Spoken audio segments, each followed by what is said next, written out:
Bonjour à tous, alors aujourd'hui je vais vous présenter mon projet qui a pour but d'automatiser les éléments de ma maison, c'est-à-dire d'avoir un contrôle à distance des éléments comme les thermomètres pour savoir la température, les lumières pour pouvoir les allumer et les éteindre. Donc je vais vous présenter de quoi est parti le projet. Tout d'abord j'avais envie d'automatiser du coup les éléments de ma maison, il fallait y accéder aux éléments. Et donc je me suis dit quoi de mieux que passer par du web pour y avoir accès depuis un ordinateur ou un téléphone ou tout autre appareil qui serait connecté au réseau. Je voulais passer par internet pour y avoir accès partout dans le monde, sauf que pour ce faire il faut ouvrir les portes de sa box ou payer un serveur, ce que j'avais ni l'un ni l'autre.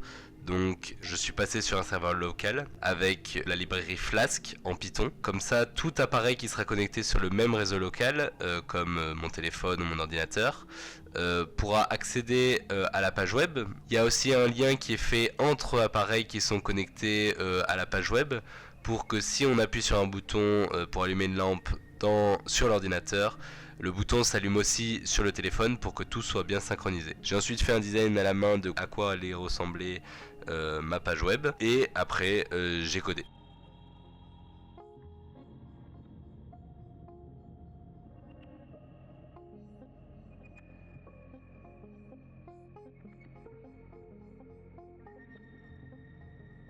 Pour la présentation de ce que j'ai codé, on a une partie qui est assez basique pour une page web, donc on va avoir une page en HTML qui va gérer les éléments que contienne la page.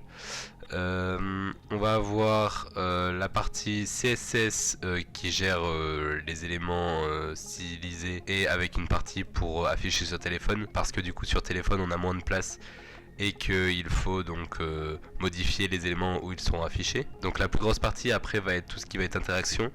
Donc avec les clics, la gestion des clics pour envoyer du coup les informations au serveur. Donc tout se fait dans le fichier JavaScript qui va avoir plusieurs fonctions pour mettre à jour en direct l'heure, pour avoir des clics pour si on rentre dans si on veut quitter la page, notre session, ou si on veut rentrer dans le menu, etc. Avec aussi la gestion de l'affichage des lumières, donc dans la page des lampes que je vous présente juste après, qui permettent d'allumer en direct la lampe de telle ou telle pièce. Donc la partie la plus compliquée avec les fonctions pour allumer la lampe ou récupérer la température, donc qui utilise le serveur Flask qui est créé sur l'ordinateur pour récupérer les informations de l'ESP32. Donc après on va avoir la partie serveur, donc qui va permettre du coup de se connecter à l'ESP32 et qui va permettre d'accéder à un dossier JSON qui va contenir toutes les informations de notre maison. Donc le dossier est ici. On va avoir les différentes villes avec leurs informations de température.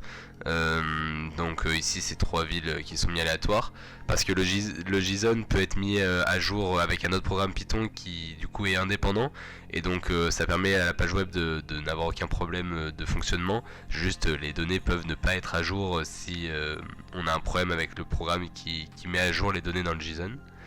Pareil du coup pour récupérer les pièces, donc avec par exemple un exemple pour la chambre avec la température, le thermostat de la chambre, l'humidité, l'état des volets s'ils sont ouverts, fermés, pareil pour les lumières, celles qui sont allumées, celles qui sont éteintes, les fenêtres ou même la porte.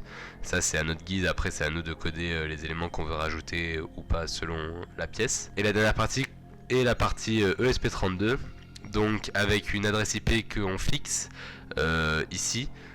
Pour pouvoir ne pas avoir à chaque redémarrage de l'ordinateur réafficher quelle est l'adresse IP de l'ESP32 dans le code Flask. Et donc après on va avoir toute une partie qui va gérer la réception du coup des demandes du serveur, donc pour allumer une lampe ou l'éteindre, et la partie pour envoyer la température ou les différentes températures au serveur Flask qui seront après affichés sur la page web. Côté page web, ça nous donne ça.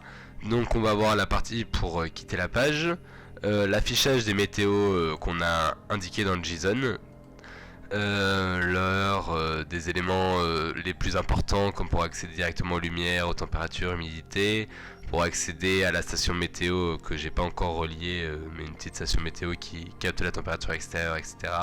Et aussi pour récupérer les données de température sur après ce sera à moi de voir, mais un mois, un an, etc. Avoir des courbes.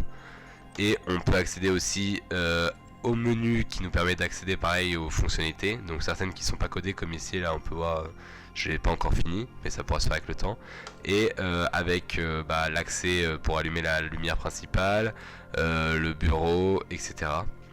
Pareil pour la température avec le réglage du thermostat et la température en direct. On peut voir que là le toilette n'est pas connecté, donc il est à 0. Donc maintenant je vais procéder à une petite démo de là où j'en suis actuellement. Donc actuellement seulement la température, pour récupérer la température est connectée. Et les lampes sont connectées avec des LED sur le SP32. Elles seront remplacées plus tard par des relais qui permettront d'allumer en direct les lampes. Et donc si on fait un essai, donc on peut voir ici que la lampe s'allume directement, avec de même pour la lampe du bureau, etc. On peut en allumer plusieurs à la fois, etc. Si on quitte et qu'on revient, on a toujours les lampes qui sont au bon état et on peut les éteindre. Et on va avoir la température ici de la chambre qui est en direct, donc ici à 24 degrés. Le réglage du thermostat n'est pas encore fait en direct car j'ai pas installé de thermostat. Donc les prochaines améliorations à faire seront pour récupérer pareil l'humidité, avoir accès à la musique, la caméra pareil, qui seront des actions qui pourront être implémentées par la suite pour le projet.